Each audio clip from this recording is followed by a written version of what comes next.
आज गणतंत्र दिवस है। हमारे देश के सरकारी गैर सरकारी विभागों, स्कूलों, कॉलेजों में यह दिवस 26 जनवरी गणतंत्र दिवस बड़े धूमधाम से तैयारियों के साथ बड़ी बड़ी झांकियां, रैलियां निकालकर मनाया जाता है।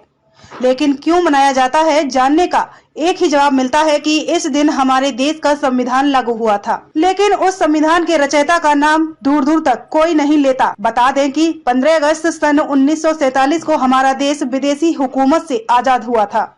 हमारे देश में भले ही ब्रिटिश राज से स्वतंत्रता पाली थी, लेकिन दूसरे देशों की तरह भारत का उस समय तक संविधान का कोई लेना देना नहीं था। राष्ट्रपति राजेंद्र प्रसाद का यह कहना था कि अब आजाद तो हो गए, लेकिन आजाद राष्ट्र को चलाने के लिए हमें स्वयं के संविधान की आवश्यकता होगी, जिसका पालन करके शासन किया जा सके।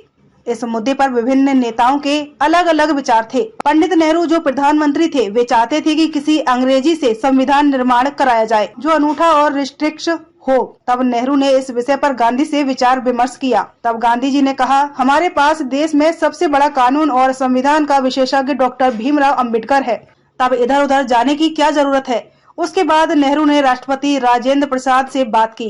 उन्होंने बताया कि डॉक्टर भीमराव अंबेडकर को देश विदेश के संविधान की अच्छी तरह से जानकारी है, इसीलिए मैं चाहता हूं कि भारत का नया संविधान डॉक्टर अंबेडकर ही बनाए, क्योंकि इन्होंने हर देश में रहकर कानून को देखा व परखा है, जिससे दूसरा व्यक्ति और कोई नहीं जो कानून का निर्माण कर सके। सभी नेताओं के विचार विमर्श करने के बाद डॉक्टर अंबेडकर को संविधान क्राफ्टिंग कमेटी का अध्यक्ष बनाया गया। साथ ही डॉक्टर अंबेडकर को कहा गया कि संविधान सरल और शक्तिशाली हो। संविधान निर्माण समिति में कम से कम 7 सदस्य थे, जिनमें से डॉक्टर अंबेडकर ही एक ऐसे सदस्य थे जिन्होंने अपने कंधों पर ही संविधान निर्माण का कार्यभार संभाला था। जब संविधान बन गया, तब डॉक्टर राजेंद्र प्रसाद और पंडित जवाहरलाल नेहरू को दिखाया गया और उन्हें संविधान सरल और सर्वश्रेष्ठ लगा। तभी लोग भीमराव अंबेडकर की तारीफ करने लगे और उन्हें बधाई देने लगे। जिंदगी के आखिरी पल तक बाबा साहेब मनुष्य के मध्य क्षमता, समानता और भाईचारे का सूत्रपात्र धरने लहर प्रभावित करने में लगे रहे। प्रजातंत्र और समानता उनके लिए पर्यायवाची शब्द बिल्कुल नहीं रहे।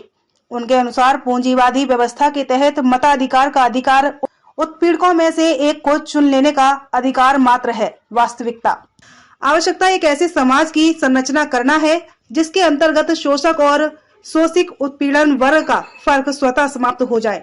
ऐसे